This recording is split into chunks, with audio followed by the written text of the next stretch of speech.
So after we make a description of the solid in inequalities, where we're always ending with hard bounds, then successive inequalities may depend on previous variables.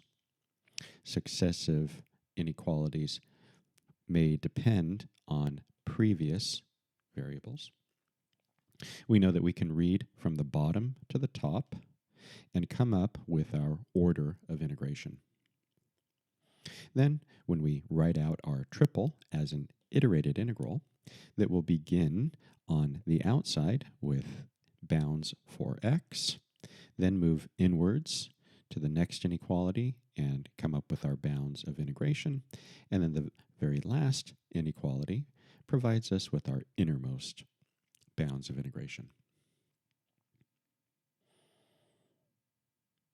All right, this is easily repeated.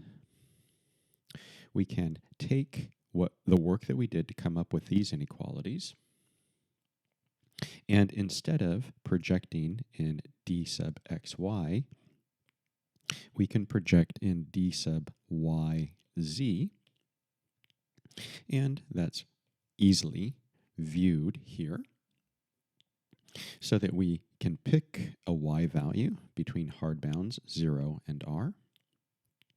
For that y value, then look upwards for changing z's, find the smallest z value, the largest z value.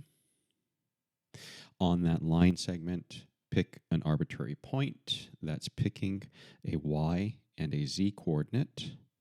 And then for those y's and z's, what are all of the x's that are going to be allowed? So the smallest x is going to be 0. And then the largest x is going to occur on the surface.